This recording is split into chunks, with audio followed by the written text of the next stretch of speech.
The government of Kenya threatens its social media content creators. On a letter written on the 22nd of May, the Kenyan Film and Classification Board has threatened and gave basically a 14-day ultimatum to obtain filming license or face, otherwise they will face legal action. Hello, I am Mahlet, your host at Connect Africa, bringing you the latest from the continent. Now, this comes, as you know, in the midst of where we all talk about the expensive visit of President William Ruto to the US. Now, on the 22nd of May, back home, the government office, which is the Kenyan Film and Classification Board, has written to specific social media creators, which are, who have big number of subscribers and followers, that giving them a 14-day ultimatum. Otherwise, that they cannot continue creating content, that the government will intervene. So questioning basically what they are doing is illegal. Now, after that, a lot of social media content creators have come out and talked about it, and they say this is illegal even for the government to say so, because as each and everyone who has a YouTube account has an agreement that they have signed with Google, and same thing goes for Facebook, the same thing goes also for Instagram and others. So the government cannot say that those social media creators are illegals. Now, let me just go ahead and share with you one of the letter written from KFCB, which is a Kenyan Film Classification and Board. Here is how it is. Now, this is written to Steve Thompson Magana, who that is the owner, but the channel is called Obina TV and the Obinas. I think this is a comedy. Now, here is as it reads: compliance with Kenya Film Classification Board regulations. Now, it starts with: we refer to the above matter and write to you as follows. Number one, that our attention has been drawn to your YouTube channels, Obina TV and the Obinas, where you have continuously uploaded audiovisual content for purposes of exhibiting and distributing it to the public without acquiring the requisite filming licenses from Kenya Film Classification Board. And the second one goes that Section 15 of the Films and Stage Plays Act, Cap 222, mandates the Kenya Film Classification Board to regulate the creation, broadcasting, possession, distribution, and exhibition of film and broadcast content in the country. And number three, that further Section 4 of the Act requires all filmmakers producing film within Kenya for public exhibition or sale locally or internationally to obtain a filming license additionally. And then now, the bottom line is, the Kenyan government also has put a price, for those who are creating from this minute to this minute for a longer one, and that they have to, before they upload their videos, that they have to send to this board, to KFCB, so that it will be, that they will approve it for it to be uploaded. Now, the first question that comes to one's mind is, and according to one of the Obina's people, he was interviewed by other social media creators, and what he said is, he joined, for example, in 2010 or 2011. Now, where was the Kenyan government up until now, when we were working for more than a decade, and now the government comes and then all of a sudden says that these social media content creators are illegal?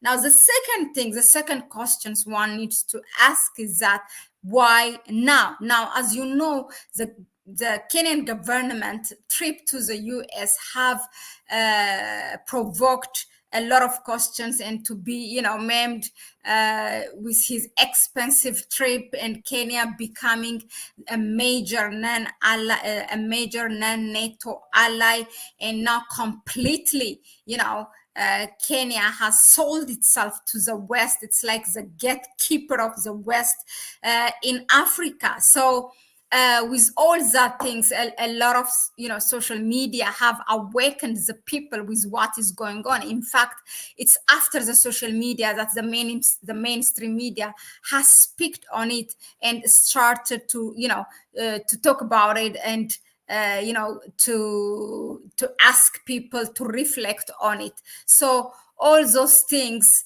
and now the government coming and asking for these social media content creators to be legalized, is it cannot be a coincidence. Now, in any case, after they have seen there is a lot of anger. In fact, before putting anything, the government, this is what they said, the government has to call us and talk to us, and we need to be like, it is them speaking now, the social media, the content creators in Kenya, that we need to be supported. If anything, the government has to support us, not really, to bring this law and make it complicated, and to make us pay tax because there's no job in Kenya, and they are saying that we are creating one to support ourselves, to pay our bills, to support our family. So if anything, the government even needs to subsidize and do whatever kind of, whatever support that they need.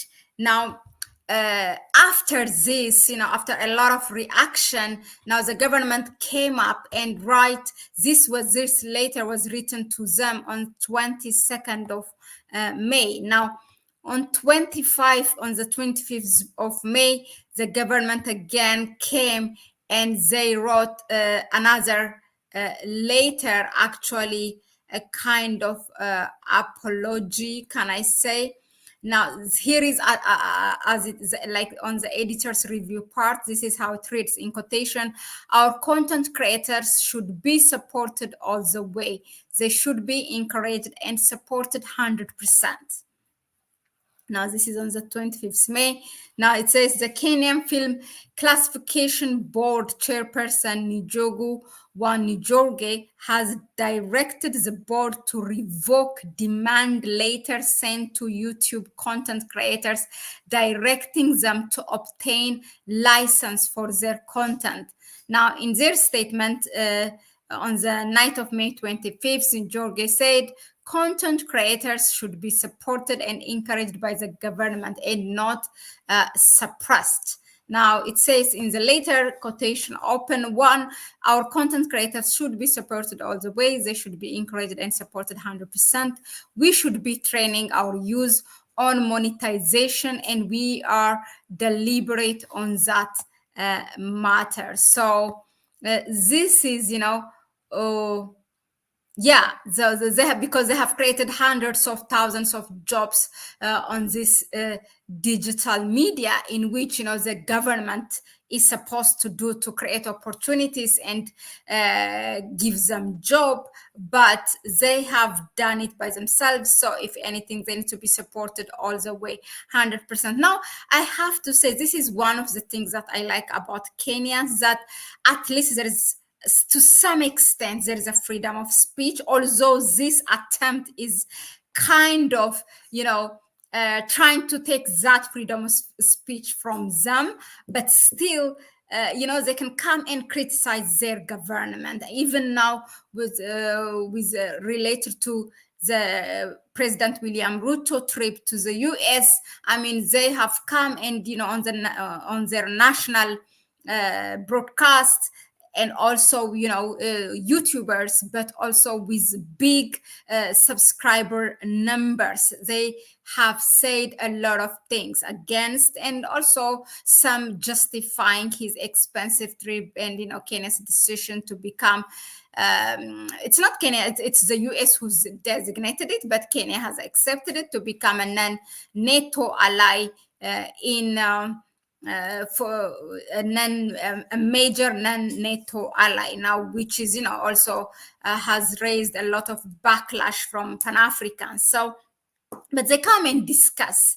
Although the decision to join NATO was not reversed, but at least the Kenyans are able, to reverse this decision by the government, asking these social media content creators to license and make it complicated and pay tax. On top of that, also there is a payment requirement.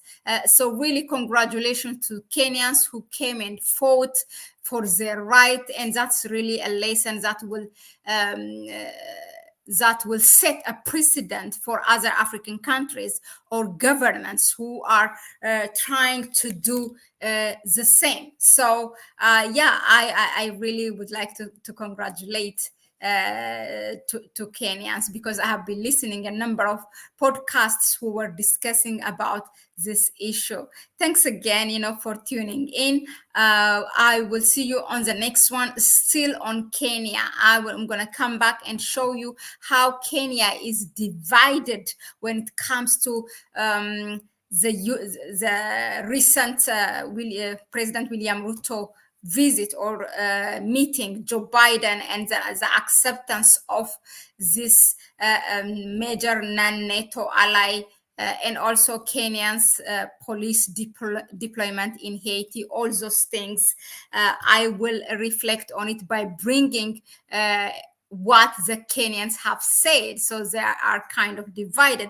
But in any case, let us know in the comment section with regards to this one. What do you think of this attempt by the government, to for those media content creators of YouTube, TikTok, or Facebook, for them to be licensed, and before they upload it, to send it to the government for it to be approved, and also on top of that to pay tax, because there is a tax already that if you are a creator and if your channel is or platform is monetized, that you are paying to Google. So on top of that, is it right for the government to make you pay tax? Because sometimes government and the Google also agree, and a certain amount is deducted already before that creators get a payment. So let us know in the comment section, what do you think of this, or is there any other way, as these social media YouTube creators get a benefit out of it, that the government also gets a benefit out of it? Let's take it to further. Thanks again. I see a certain comments, Polo 30, Sean. Thanks for rooting in, and I will see you on the next one. Please go ahead and subscribe to the channel. If you like what we bring you here, go ahead and give it thumbs up to our content, and share the video with others. If you want to help us further, you can donate to our PayPal account, which you can find in the description section. That was it for me for now. It's a bye-bye.